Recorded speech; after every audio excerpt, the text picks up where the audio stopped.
They said his reflexes were slowing. They said he'd flown enough missions.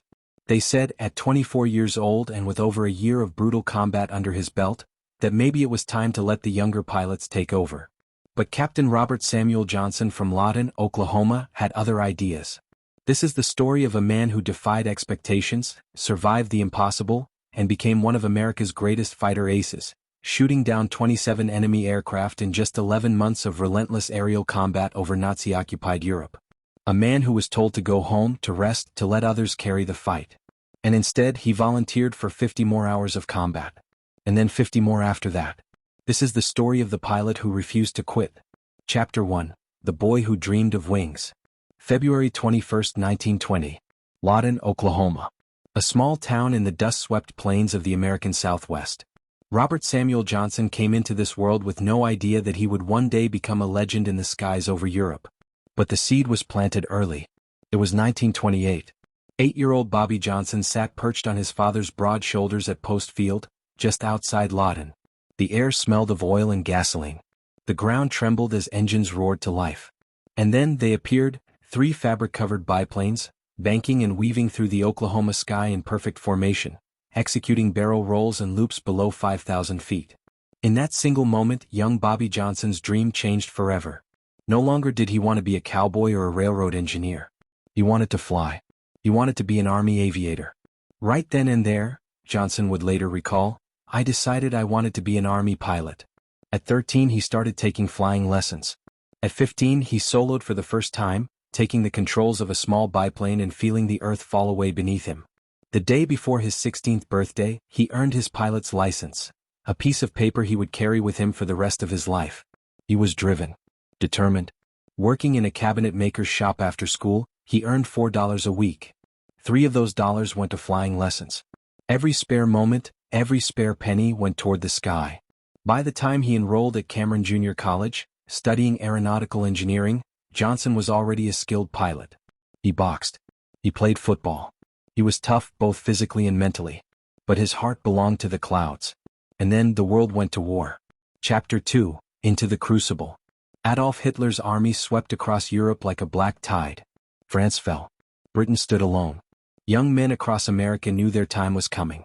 In the summer of 1941, Robert Johnson joined the United States Army Air Forces as an aviation cadet. He was 21 years old. He requested bomber duty, Douglas A-20 Havoc Station near home in Oklahoma City. Instead, the Army sent him to Connecticut to fly the Republic P-47 Thunderbolt. The P-47. The Jug. A massive 7-ton beast of an aircraft powered by a 2,000-horsepower radial engine. It was the heaviest single-engine fighter in the world. Critics called it a flying milk bottle.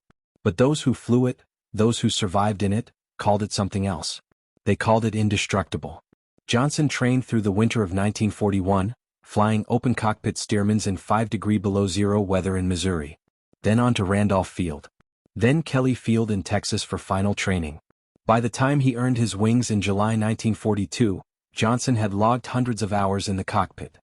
But nothing could prepare him for what was coming. On January 5, 1943, Johnson and the 56th Fighter Group shipped out aboard the RMS Queen Elizabeth, crossing the dark, U-boat-infested waters of the North Atlantic. 13 days later, they arrived in England, a cold, damp island fortress preparing for the liberation of Europe. The 56th Fighter Group. Zemke's Wolf Pack, named for their legendary commander, Lieutenant Colonel Hubert Zemke. They would become one of the most feared fighter units in the European theater, producing some of the highest-scoring aces of the war. But in January 1943 they were green. Untested. Boys learning to become killers. Robert Johnson flew his first combat mission in mid-April 1943. A simple sweep over the Dutch coast at 35,000 feet. They saw no enemy fighters. Just clouds and the distant coastline of Fortress Europe.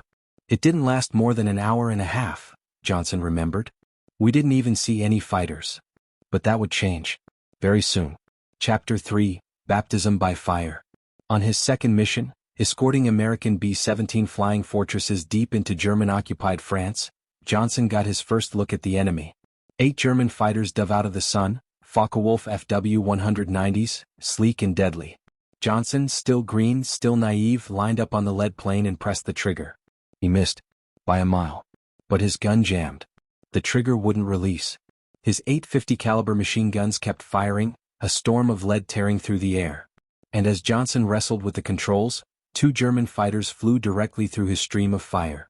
He didn't even realize he'd hit them until later, when the gun camera footage was developed. 2 German aircraft damaged. His first taste of combat. He didn't claim the kills. He was too embarrassed, too focused on getting back into formation. But the war was teaching him. Fast. June 13, 1943. Johnson's 13th mission. And lucky 13 it would prove to be. The Wolfpack was flying a fighter sweep near Ostend, Belgium, when Johnson spotted them. 12 to 15 German fighters 3,000 feet below, circling like sharks. He should have waited for his flight leader. Fighter combat, after all, was about teamwork. Stay together. Cover each other. Survive together. But Johnson was young. Eager. Hungry for his first kill. "Come with me," he yelled into his radio and rolled his P-47 into a screaming dive. The German fighters never saw him coming. Johnson lined up on the leader, a Focke-Wulf 190, and pressed the trigger. .850 caliber machine guns roared. The FW-190 exploded in a ball of flame. First kill. First blood. When Johnson landed back at base, his squadron commander congratulated him. And then chewed him out for breaking formation. They were right. He was wrong. But Robert Johnson was learning. And he was getting better. Chapter 4. The Day Death Came Calling. 13 days later, on June 26, 1943, Robert Johnson learned just how thin the line between life and death truly was. It started as a routine mission. Bomber escort over France. The P-47s of the 56th Fighter Group shepherded the heavies deep into enemy territory, then turned for home as their fuel ran low. That's when the Germans struck. 16 Focke-Wulf 190s, diving out of the clouds like wolves onto prey. The Wolfpack scattered 8 P-47s against 16 of Germany's finest. Johnson's P-47 was hit immediately. A 20mm cannon shell slammed into his right wing. Then his left. Then his fuselage. His tail. His rudder, half of it blown clean off. The controls shuddered in his hands. The aircraft bucked and heaved. Johnson's head smashed against the canopy, his goggles knocked askew. Blood filled his mouth. "I've got to get out," he thought. "I've got to bail out." He reached for the canopy release. Pulled. Nothing. The canopy was jammed shut. And then the voice of his crew chief echoed in his mind. "If you bail out over enemy territory, the Germans will have you for breakfast. That is, if the French don't get you first." Johnson stayed with his plane. The German fighter, an FW-190 piloted by the legendary ace Egon Mayer, came around for another pass. And another. And another. 3 separate attacks. Each time, cannon shells and machine gun bullets tore through the Thunderbolt's aluminum skin. Johnson sat frozen, unable to maneuver, unable to fight back. He could only watch as tracers streaked past his cockpit, as holes appeared in his wings, as pieces of his aircraft fell away into the void. One round punched through the armored glass of his canopy, splintered, and nicked the tip of his nose. Another entered his right leg, splitting in half just under the skin. He barely felt it. The adrenaline was too powerful. 21 cannon shells. Over 200 machine gun bullets. The P-47 should have been dead. Johnson should have been dead. But the Thunderbolt kept flying. And so did Robert Johnson. Finally, mercifully, the German fighter broke off. Perhaps Mayer ran out of ammunition. Perhaps he thought no pilot could survive such punishment. Perhaps, as Johnson would later learn, the German ace respected the courage of the American who refused to bail out. Johnson nursed the crippled Thunderbolt across the English Channel. No rudder. Cables severed. Hydraulic fluid streaming from ruptured lines. The aircraft wobbled and shook, barely controllable. But it flew. By God, it flew. Johnson made it back to England. Found an airfield through a gap in the clouds. And brought that shattered, bleeding aircraft down for a landing. The tailwheel touched first, then the mains. He pulled the severed rudder cable with his own hands to engage the brakes. When he climbed out of the cockpit and looked at his plane, he couldn't believe his eyes. 21 cannon shell holes. More than 200 bullet holes. Fuel tanks punctured. Hydraulic system destroyed. Half the tail missing. But the big radial engine still hummed. "I had been hurt worse playing football and boxing," Johnson would say later. "But I had never been that scared." That day Robert Johnson learned 2 things. First, the P-47 Thunderbolt was the toughest fighter plane in the world. And second, he wanted to keep flying it. Keep fighting. No matter what anyone said. Chapter 5. the ace who refused to quit. As the months rolled on, Robert Johnson's kill tally climbed. 2, 5, 10, 15. He was no longer the green kid diving recklessly after German fighters. He was becoming a master. A tactician. A killer in the sky. He flew with the best. Francis Gabby Gabreski. Walker Bud Mahurin. Gerald Johnson. Joe Powers. Together they formed the deadliest flight in the European theater. 4 of them would become the top aces in Europe. They developed a system. If another pilot had a better shot, they'd give him the lead. It wasn't about individual glory. It was about destroying the enemy, winning the war. But competition still burned in their veins. Squadron against squadron. Group against group. The scoreboards kept climbing. And Robert Johnson kept flying. March 6, 1944. Dummer Lake, Germany. It was one of the largest aerial battles Johnson ever witnessed. Over 150 German fighters rose to meet the American bomber stream. The sky became a churning maelstrom of fire and metal. Johnson led 8 P-47s against impossible odds. The Germans shot down 69 heavy bombers that day. The 8th Air Force bled. But the Wolfpack fought like demons. Johnson himself shot down 2 FW-190s in the swirling melee. Every mission now the stakes grew higher. The combat more savage. And through it all, Robert Johnson survived. By April 1944, Johnson's combat tour was complete. He had flown more missions than required. Logged more combat hours than almost anyone. His commanders told him it was time to go home. Johnson refused. "I volunteered for 25 more hours," he would recall. "And then 25 more after that." They said his reflexes were slowing. They said he'd done enough. They said younger pilots were coming up, fresh and eager. But Johnson had 4 missions left on his second extended tour. And he wasn't leaving until he flew them. Chapter 6, 27. May 8, 1944. Johnson's 91st and final combat mission.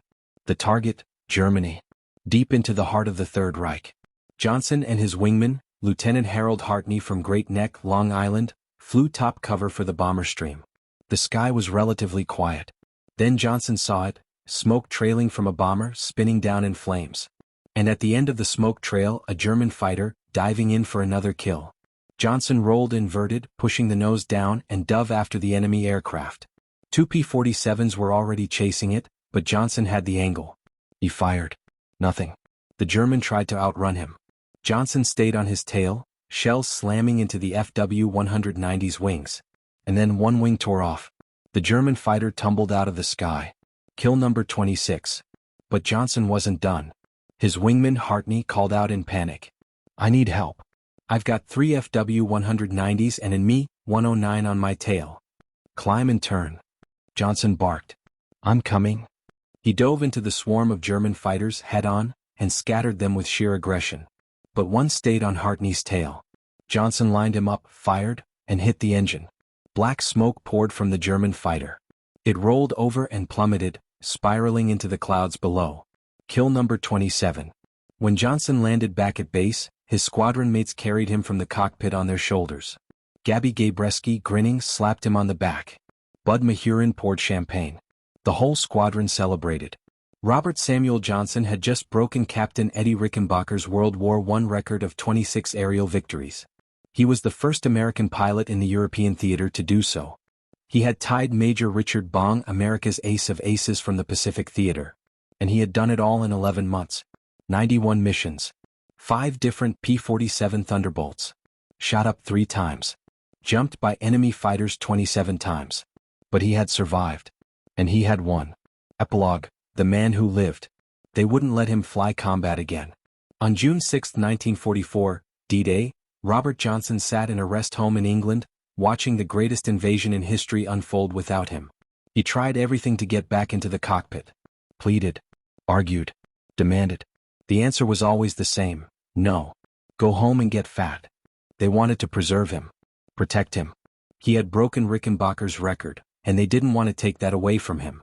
On June 6, Johnson boarded a ship for home. He was 24 years old. A national hero.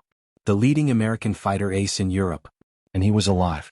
Robert Johnson went on to test aircraft for Republic Aviation. He married his college sweetheart, Barbara. He traveled the country speaking to schools and universities about World War II, about courage, about sacrifice. And when people asked him how he survived, he always gave the same answer. good eyes, a good neck, and the best damn airplane ever built, the P-47 Thunderbolt. Robert Samuel Johnson passed away on December 27, 1998, at the age of 78. He had lived a full life, a good life, but he never forgot those 11 months over Europe, the men he flew with, the enemy pilots he respected, the fine line between life and death that he walked every single day. They said he was too old, too tired, that his reflexes were gone. But in 1 week in May 1944, Robert Johnson shot down 5 enemy aircraft, and proved once and for all, that age is just a number. Courage is forever.